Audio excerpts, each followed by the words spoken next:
Today's video is about Petri nets. First of all, here we have three different traces. We have order 1, order 2, and order 3. And all of them together, they make our log. So this is our log. And each one of them is our trace. Now, something is clear. In order 3, something went wrong. So we have a reject, and that's not something that we want in our system. We want to solve it. But there is something else that we can see between order 1 and order 2. Prepare shipment and send invoice have flipped between order 1 and order 2. So does this mean that these two events, they run at the same time? Or did they flip order, and that's something that we need to look at? So that's the problem of just looking at our log, is that we are actually recording what the events, but we are not figuring out the rules of execution. Now, let's look at the Petri net. In a Petri net, you have a start place. So every one of these circles is what we call a place. We have transitions. So this is what we call transitions. So one is transition. And if this is the end one, we call this an end place. And our token, so that red circle inside of the first place, is following the arrow from left to right. One rule about Petri nets is that you cannot have this. You cannot go from one place to another one, or you cannot go from one transition to another one. These are not acceptable.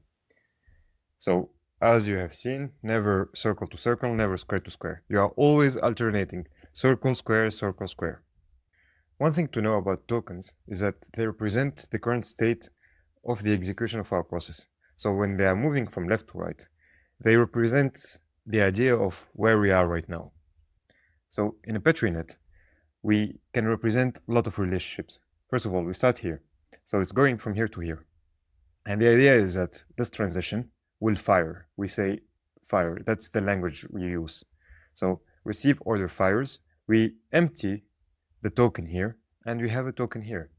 Simple as that. After that, this fires, and then we have token here. The other relationship we can represent is a choice. So this is what we call an XOR choice. Here we have only one token, and that one token can either be consumed by this or this. So if reject fires, we will lose the token that we have here, and then we would have a token here, and that would end our process. Or the other possibility, as we have only one token, is that this fires. Next up is parallelism. So as we said earlier on, we're not going to execute reject, we're going to actually fire approve. So if approve fires, we're going to end up with a token here and a token here. So here and here. And this part can happen in a concurrent way, meaning that it doesn't matter to us as long as we reach shipped here and invoiced, and each one of them has a token, we can actually launch close order. And close order needs to consume these two tokens. So actually, close order needs to have these two tokens. So as you can see here, prepare shipment and send invoice, they don't matter to us which one is executed before, and that's what we call parallelism. So let's play what we call the token game. We start with the order arrived. We have our token in the start place, and then we can only have the receive order firing. So that's very easy. We have the token in received. After that, check credit fires. So we have credit checked and it has a token. After that, we have approved that fires, and that creates two tokens. So here, for our trace, either prepare shipment will fire or send invoice. It doesn't make a difference for us. They are happening in a parallel way. So here, prepare shipment will fire before, and it will appear first in our logs. And then you need the send invoice to fire to be able to close the order. If you don't have the send invoice firing, you will never be able to close the order. So when both are firing, you can then have your close order and you can reach your end state. Now, the reason why we use our Petri nets to represent our processes and not DFGs is that there are two big issues with DFGs. First is that we do not have a representation of state in them. So that's what the tokens are doing. So here, as you can see here, we have a perception of what's happening in our system. And second, we cannot differentiate between XOR and parallelism. The reason why we build Petri nets is that we want to execute our trace. So this is what happens in real life. And we want to execute it through the model.